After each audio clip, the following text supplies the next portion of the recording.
준비 찬송 476장 합시다. 476장입니다.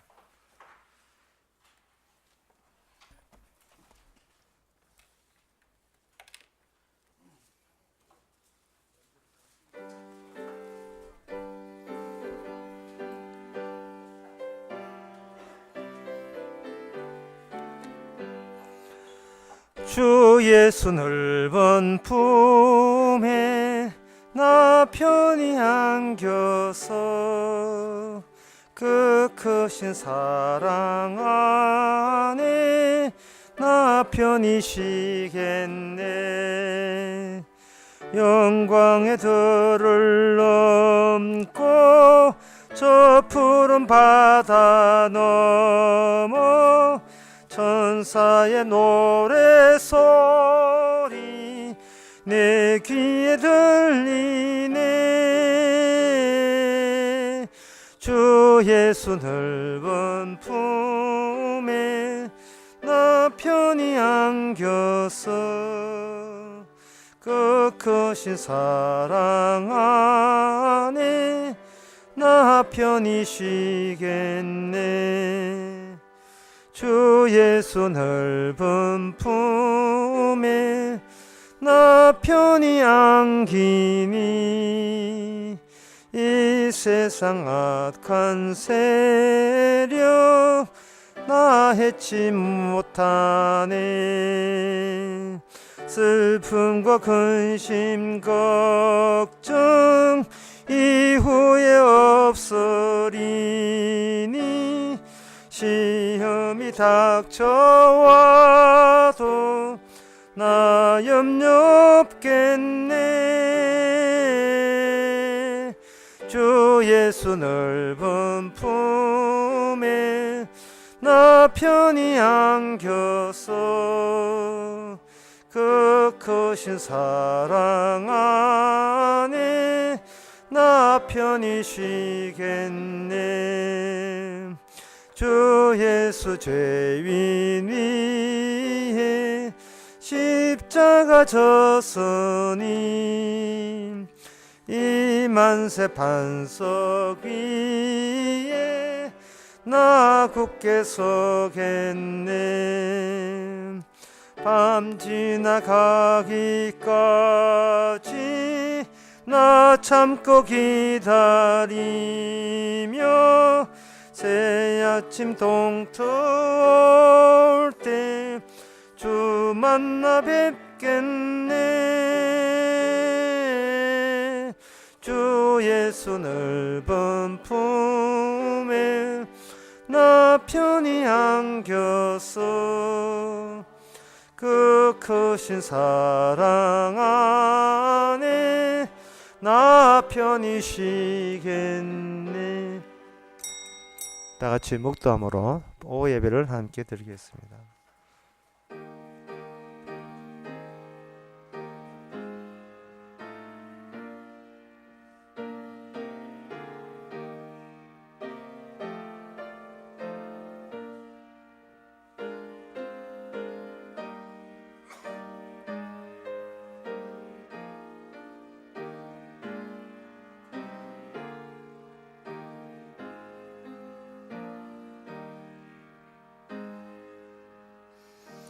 여호와의 산에 오를 자 누구며 그 거룩한 곳에 설 자가 누군고.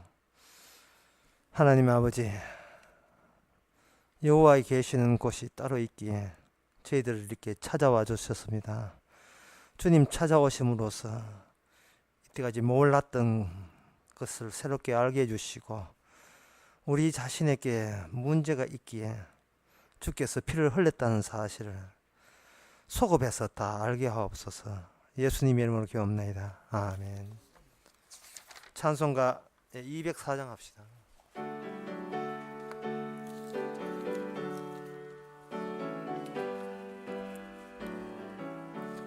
예수로 나의 구주 삼고 성령과 피로써 거듭나니 이 세상에서 내 영혼이 하늘의 영광 누리도다.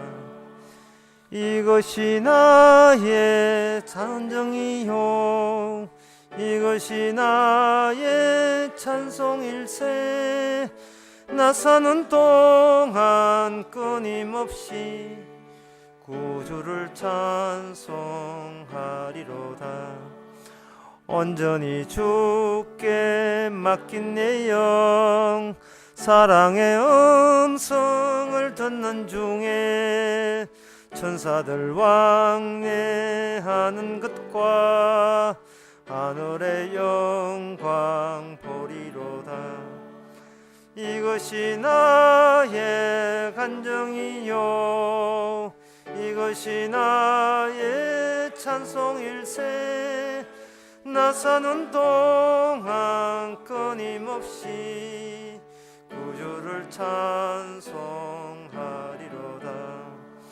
주 안에 기쁨 누림으로 마음의 풍랑이 잔잔하니 세상과 나는 간 곳 없고 구속한 주만 보이도다 이것이 나의 간정이요 이것이 나의 찬송일세 나 사는 동안 끊임없이 구주를 찬송하리로다 아멘. 이 시간 다 같이 우리 한 마음으로 기도합시다. 우리의 몸에서 나오는 뿜어져 나오는 알 수 없는 욕망 한없는 욕심 오히려 그것조차도 하나님이 다 뜻이 있어서 유발한다는 것을 알고 하나님의 십자가 바라보라는 뜻으로 받아들일 수 있도록 다 같이 기도합시다.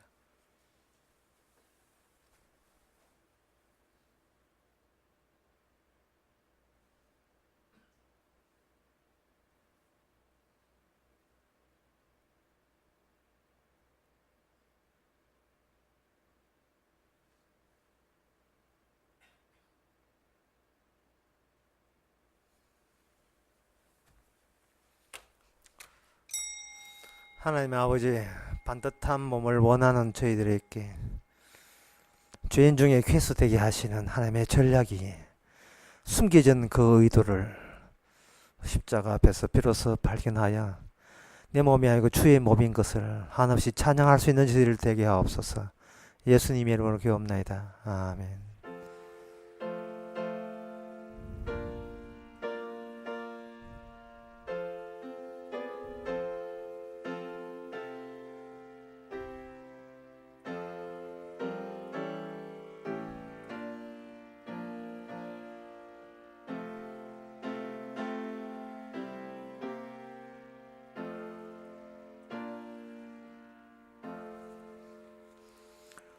하나님의 말씀 봅시다. 신명기 5장 17절입니다.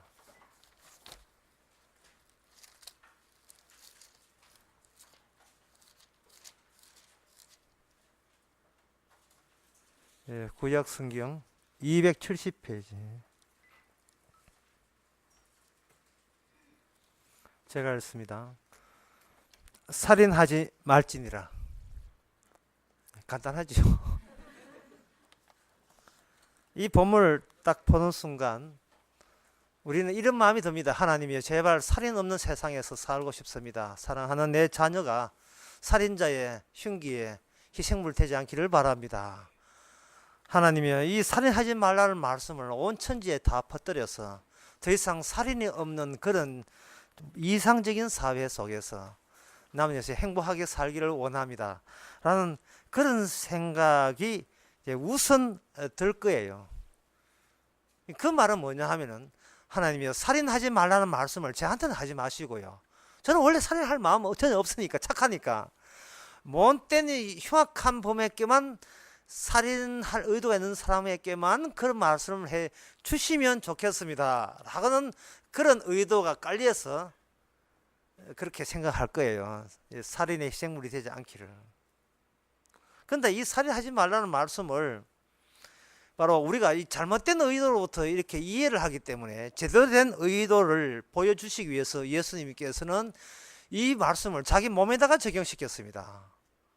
그리고 그 몸이 가는 곳마다 모든 인간이 다 살인 저지르고 있음을 들추어내는 일을 하신 거예요. 그것은 바로 예수님께서 가신 그 길이 오직 예수님만 구원되는 길이었습니다. 다른 사람은 구원에서 탈락되는 그 길을 가신 거예요. 그래서 예수님의 지체가 된 우리는 어떤 인생으로 몰아세우시냐 하면은 예수님이 죽으셨던 그 경로를 따라서 가게 되는 겁니다. 이것 때문에 돌아가셨구나. 이것 때문에 돌아가셨구나. 그래서 이 살인이라는 이 의미가 왜 우리한테 주어진 것 같은데 우리가 아니고 나중에 우리 안에 합류시킬 그분을 겨냥해서 이 살인하지 말라를 십계명을 주셨는지 우리는 그것을 이제 되돌아보면서 그 전체 완성된 살인하지 말라의 완성이 우리에게 그냥 공짜로 은혜로 선물로 이렇게 주어져서 우리가 영생의 복을 누리게 되는 겁니다. 그렇다면 살인하지 말라는 것은 내 몸을 건드리지 말라가 아니라 주의 몸을 건드리지 말라고 인간 세계에 당부하신 거예요. 그 주의 몸을 건드리지 말라는 그 말씀으로 인하여 인간들은 내 몸이 중요하지 네 몸이 중요하냐 이래서 예수님 몸에 대해서 함부로 평하고 함부로 그 살인으로 몰아세웠던 것입니다. 제가 그 서울 강의 때 약간은 난해한 구조를 이야기했어요. 그게 뭐냐, 본디오 빌라도에 대해서 언급을 했는데요. 그 내용이 이렇습니다. 그 디모데전서 나온 내용이 이 내용이에요. 하나님 앞과 본디오 빌라도 앞에서 양쪽 다 예수님은 다 서신 적이 있다는 내 대목이에요. 자, 하나님 앞과 본디오 빌라도 앞에 섰었는데 서실 때 예수님은 혼자 서신 거 아니고 바나바와 더불어서 같이 섰어요. 바나바와 더불어 같이 서면서 본디오 빌라도가 뭘 했냐 하면은 어느 쪽을 살리든지 죽이든지 그것은 선택을 너희 대중들에게 너희 민중들에게 제가 넘기겠습니다 하는 쪽으로 바나바냐 아니면 예수님이냐. 바나바를 살리면 예수는 죽게 됐고 예수를 죽이게 된 바나바는 살리는 것이다. 이렇게 선택을 넘긴 겁니다. 그 대목을 보면서 어느 누구도 손들고 본디오 빌라도요, 당신은 그런 선택을 넘길 권한조차 없습니다고 일한 사람 아무도 없어요. 아무도 없습니다. 하나님 예를 들면 강도가 딱 와가지고 돈 내놓을래 아니면 목숨 내놓을래 이렇게 이야기할 때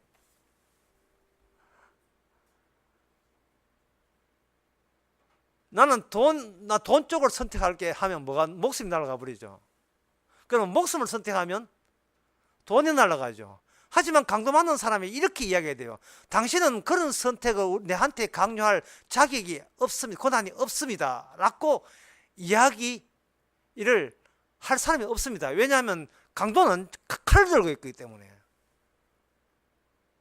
따라서 인간은 말씀을 못 지키는 이유는 살인하지 말라, 죽기를 무서워하는, 이미 살인이 저질려 있는 상황 속에서 죽기를 무서워서 그 죽음이 이미 자기의 권력이 되고 마는 겁니다. 본디오 빌라도요, 네가 뭔데 예수님을 함부로 재판해? 이러면 본디오 빌라도가 어떻게 합니까? 나는 모든 권한을 넘겼습니다 하지 않고 네 뭐야? 말이 어려워진다. 어렵게 이야기 어려운 거 해봅시다. 본디오 빌라도요, 당신이 뭔데 예수님과 바나바를 선택하라고 우리에게 강요합니까? 라고 할 때 본디오 빌라도가 그걸 내한테 따지지 말고 바나바 죽이라고 하면 당신이 원하는 예수 살 수 있습니다. 라고 본디오 빌라도가 친절하게 설명해 줄 거예요. 예수님 죽이고 살고 싶어요. 그럼 바나바 죽이면 됩니다. 라고 할 때 그걸 듣는 사람이 하나 봐요. 내 말은 그게 아니고 그럴 권한이 없다는 거예요. 그는 권한이. 그러면 본디오 빌라도가 뭐 합니까? 당장 저놈을 하옥하라 이 나오죠. 보세요. 그런 권한이 있잖아요. 보세요. 본디오 빌라도한테 그런 권한이 있잖아요. 우리는 꼼짝도 할 수도 못 하잖아요. 왜 국가가 뭔데 우리를 이렇게 올가매죠? 도대체 나는 내 몸만 챙기면 된다 되는데 왜 갑자기 잠시 검문 있겠습니다. 왜 갑자기 긴장이 되죠? 우리는 뭔가 낯선 세계에 와 있는 겁니다. 성도 입장에서 낯선 세계에 와 있는 게, 이거는 옳지 않은 세계 속에 우리가 놓여 있습니다. 거기에 대해서 주님께서는 하나님께서 이 말씀을 이렇게 바늘로 뚫어서 오시는 거예요. 그럼 이게 무슨 이야기냐? 세상에서 살아남을래, 하나님 앞에서 살아남을래를 묻는 겁니다. 네가 이 세상에서 살고 싶으냐, 아니면 이 세상에서 죽든 살든 상관없이 하나님 앞에서 영생을 얻겠느냐, 그걸 물으라고 하기 위해서 살인하지 말라는 말씀을 주신 겁니다. 이 말씀이 그만큼 우리는 하나님 앞에 살아남기보다는 이 세상에서 백수하고 싶지요. 오래 100살 더 살고 싶은데, 제가 안양 강의에서 그런 이야기 했습니다만 100살 더 살다가는, 수요일 날 그런 이야기 했죠. 100살 15년 더 히스기야가 연장했지만 그 히스기야 연장 때문에 바벨론한테 망했다고요. 하나님께서 15년 수명을 연장함으로 말미암아 15년 연장한 때 있었던 그 행위로 이 유다 나라가 얼마나 조져나왔는지를 보여주시는 겁니다. 일단 살고 보니까 신났지요. 하지만 그게 죄의 연장인데, 그게 죄의 확장인데요.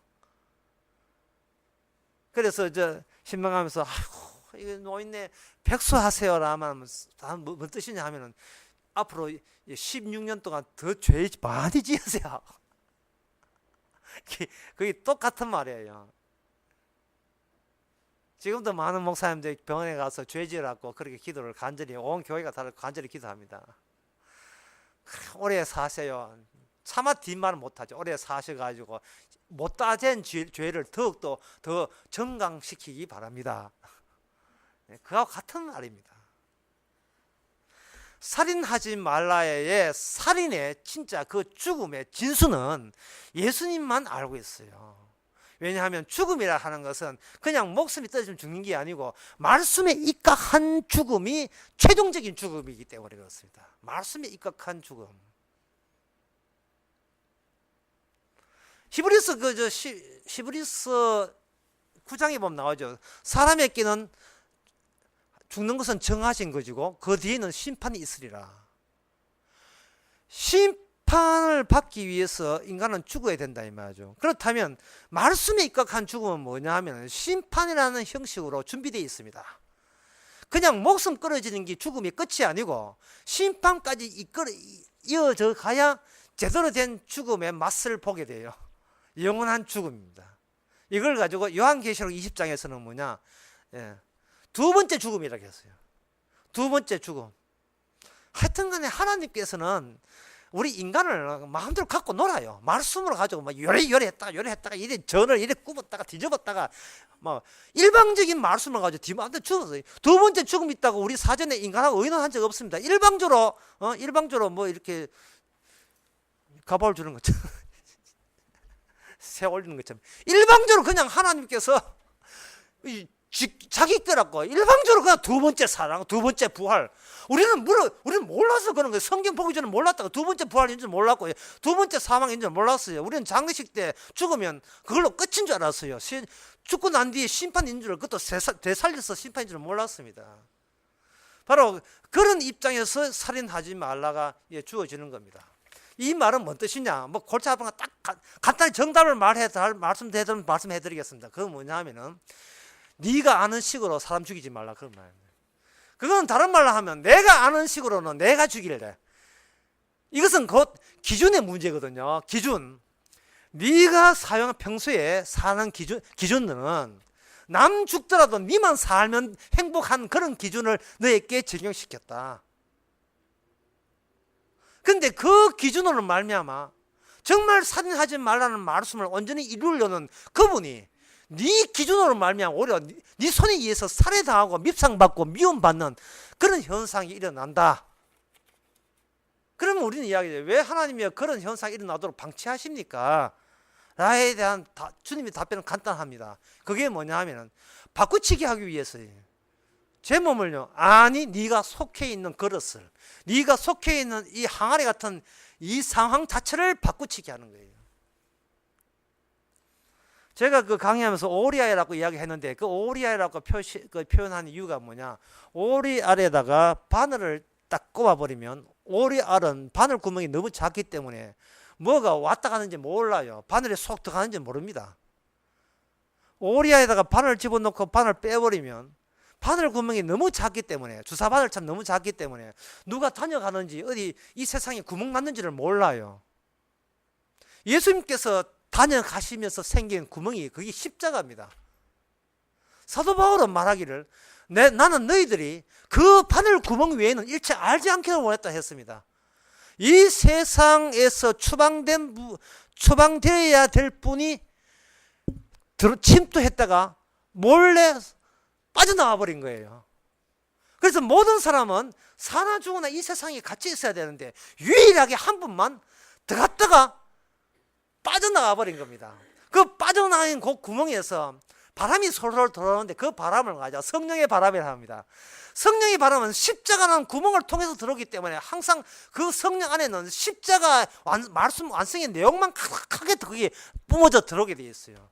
그리고 하나님 말입니다. 나가자. 나가자.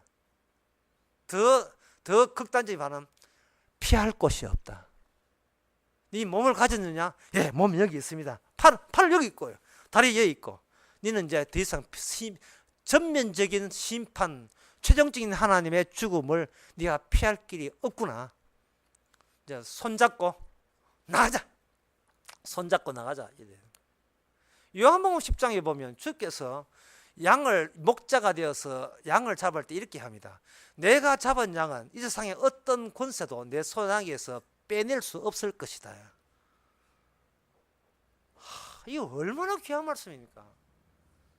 주께서 우리 손모가지를 얼마나 세게 잡았는지 우리 손모가지 벌이 명이 다 들었어요. 안 놀랐고, 예. 내가 준 사랑에서 끊을 수 없느니라. 예. 바깥에는 막 보빈도 바람 막 불어요. 예. 그대여 뭐 봄바람이 불고 바람이 막 불어도 주께서 딱 잡은 이 손모가지는 막 우리는 그 애비 보면 그 고기 굽 냄새 내가 막 어디 뭐 등산 가자 해서 뭐 냄새 나고 막 온갖 게 있는데 주님이 이 손모가지를 안 놔주네. 이게 너 이 손에서 빼낼 위력이 없을 것이다.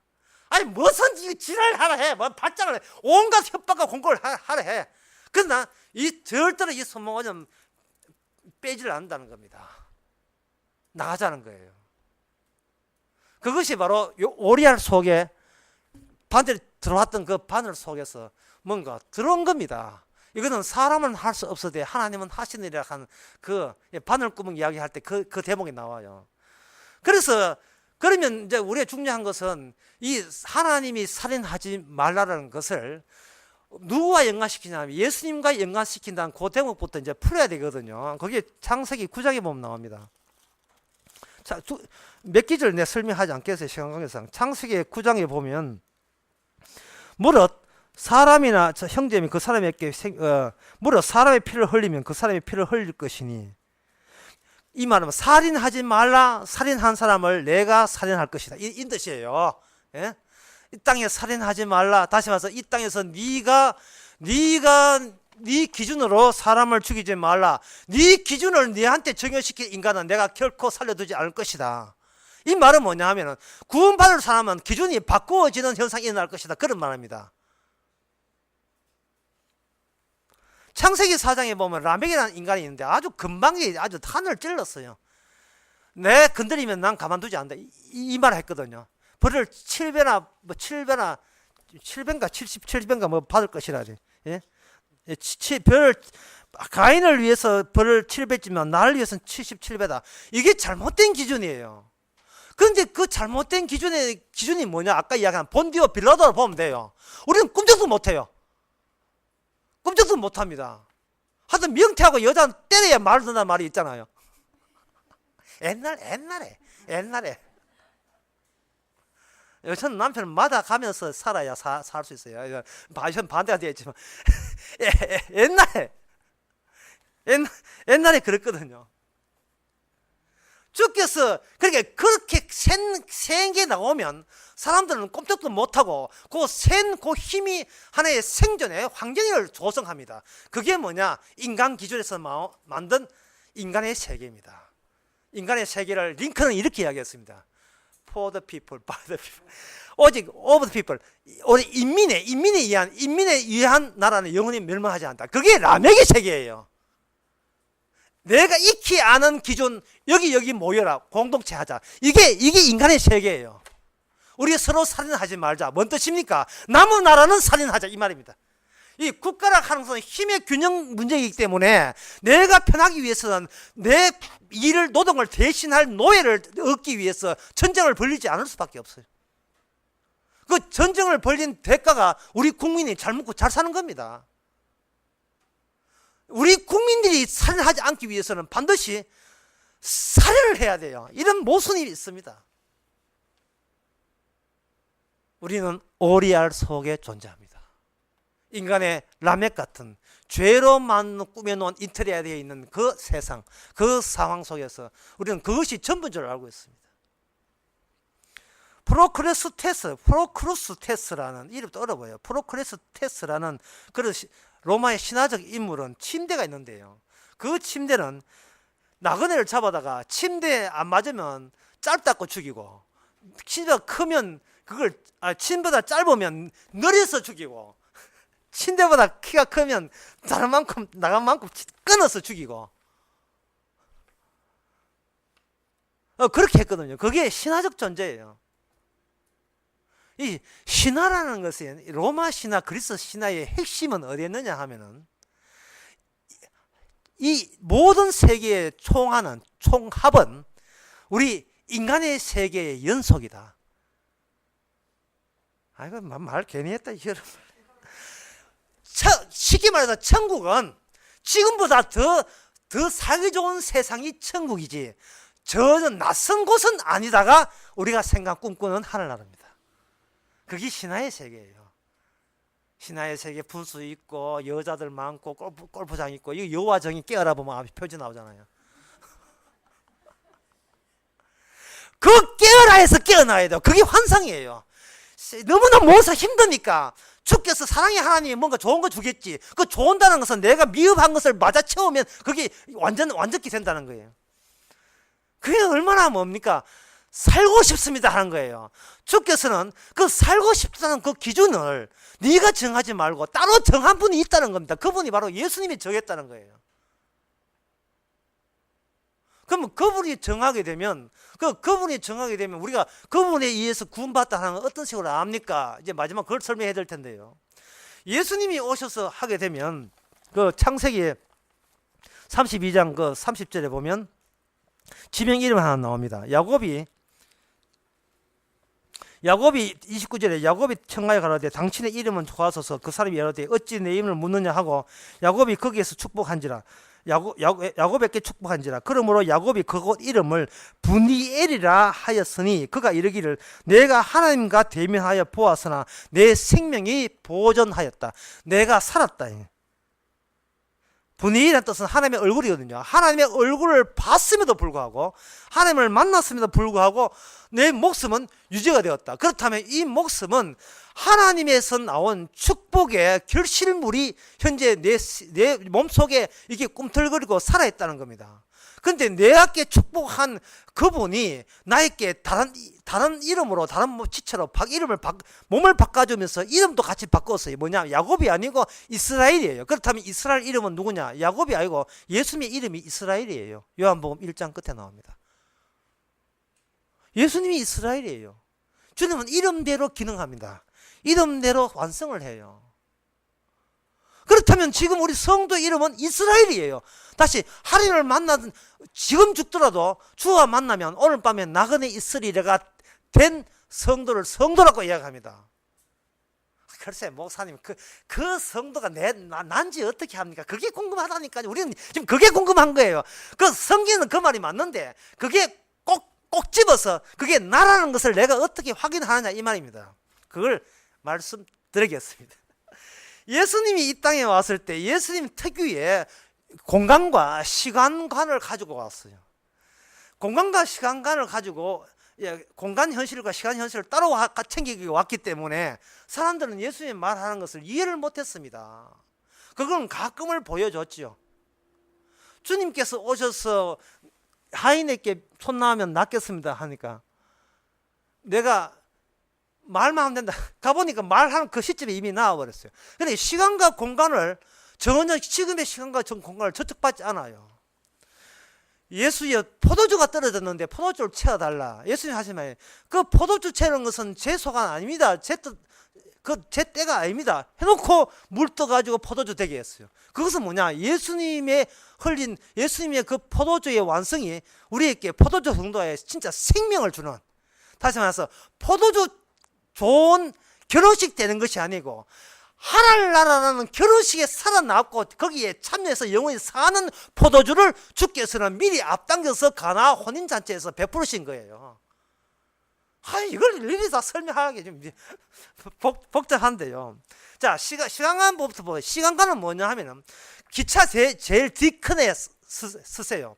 뒷칸에 서게 되면 기차가 앞으로 가는데 우리는 뒤를 바라보고 있어요. 서부 영화 보면 그거 나오잖아요. 지금은 맞겠지만 옛날 서부 영화 보면 뒷칸에 있어가지고 지나온 자국들이 다 보이는 겁니다. 전봇대 3개 지나갔구나. 아이고 저 터널 지나왔네. 우리 인생이라 하는 것은 전부 다 이미 미리에서 잡아당기기 때문에 우리는 우리 하루하루 살아가는 것이 과거를 경험하라고 살게 하신 거예요. 과거의 삶을 사는 거예요. 이걸 미래에 개방된 것을 과거에 재도입한다는 말을 합니다. 어렵지요. 개방된 열린 미래가 과거에 재진입을 하는 거예요. 재개입이 되는 겁니다. 과거로부터 미래가, 우리는 미래를 보는 게 아니라 과거를 보면서 과거를 고백하면서 미래에서 나를 뒤통수 지금 땡기고 있다는 사실을 그런 식으로 고백해 가는 거예요. 또 예를 들면 베드로가 예수님을 부인할 때 그때 베드로는 뭘 보느냐 하면 자기의 환상적인 현실을 보고, 환상적인 현실 이 세 개, 아까 본디오 빌라도의 거세자매 세 개. 베드로가 예수님을 부인하게 된 것은 뭘 의식하냐 하면은 본디오 빌라도가 세력 잡고 있고 그 밑에 있는 제사장이 내 말 한마디 하면 나를 잡아간다는 그 세력을 실제 현실로 간주했습니다.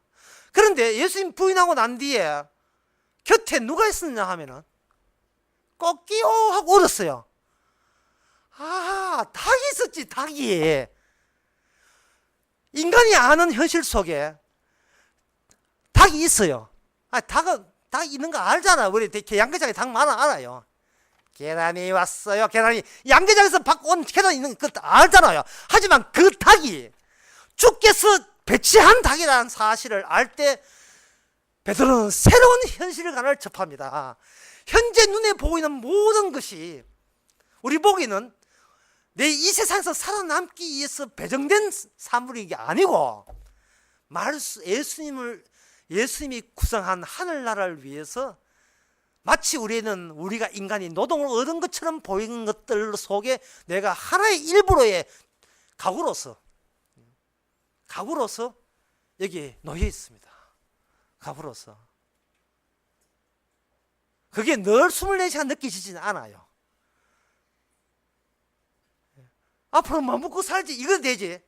내일 되면 또 뭐 먹고 사는 걱정을 하는 과거를 내가 경험하겠구나 신난다. 이렇게 사는 사람 없습니다. 예. 닭 울면 잡아먹어야지 이렇게 생각하지. 저 닭이 베드로를 각성케 했구나 뭐 그런 닭으로 보지 않아요.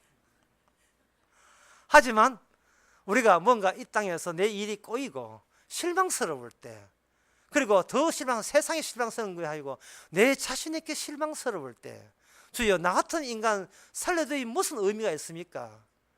그러면 이제 네가 의미가 바뀌는구나. 네가 비로소 의미가 바뀌는구나. 그런 의미가 바뀔 때 너 같은 인간의 손모가지를 내가 놓지 않았기에 예수님만이 아는 시간과 공간을 너에게 잠시 맛보게 했느니라. 살인하지 말라 하는 것은 너는 바로 살인자고, 그 살인할 수밖에 없었지만 살인했지만 이제는 오히려 살인한 자를 주께서는 구원하십니다. 따라서 우리는 우리 곁에는 늘 나를 하여금 살인자라고 죄를 지적하는 그것이 우리 곁에 늘 남아 있어야 돼요. 늘 거기에 있어야 돼요. 십자가 지나서 딴 거 가면 안 돼요. 십자가가 늘 있어서 나로 하여금 이렇게 이런 그 십자가가 나의 이야기가 나의 존재의 의미를 위해 십자가에 있어서 있기에 그 십자가의 효과를 우리는 그 안에서 그리스도 안에서 생명을 얻은 겁니다. 기도하겠습니다. 하나님의 아버지, 우리를 죄인되게 했던 그 모든 것을 우리 눈에 치우지 말고 우리 곁에 영원히 두셔서 주님 덕분에 살았습니다. 주님 하나님 앞에서도 살 수 있는 사람인 것을 늘 확인하는 즐거움으로 살게 하옵소서. 예수님 이름으로 기도합나이다. 아멘. 찬송가 203장 합시다.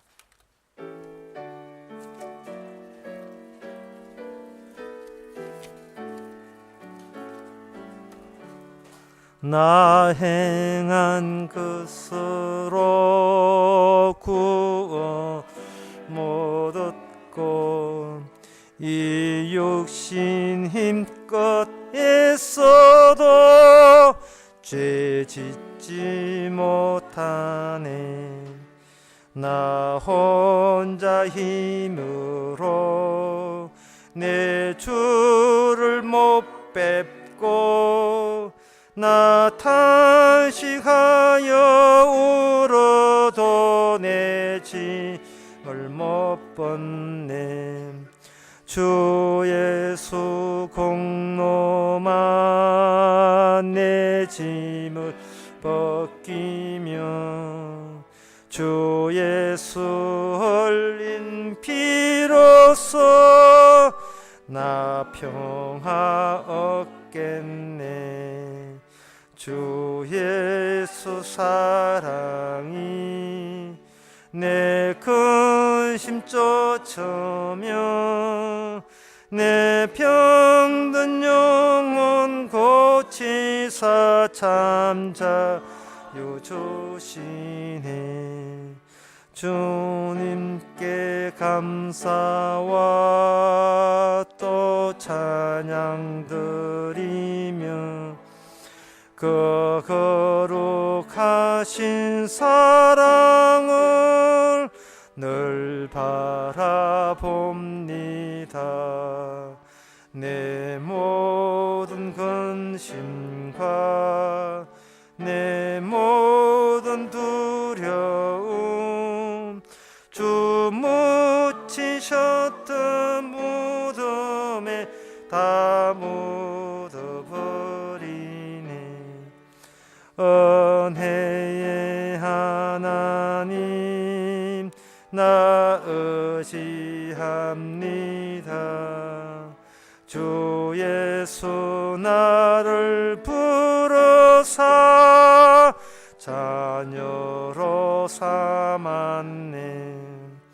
그 사랑 크시니 나 주를 기리고 주 다시 사시었으니 나 다시 살겠네. 아멘. 기도합시다. 지금은 우리 주 예수 그리스도 은혜와 하나님의 크신 사랑과 성령의 충만한 삶이 주님과 함께 우리 생을 묻고 주님 살려주신 능력으로 다시 사는 것을 감사하는 모든 성도에게 주 이름으로 축원하나이다. 아멘.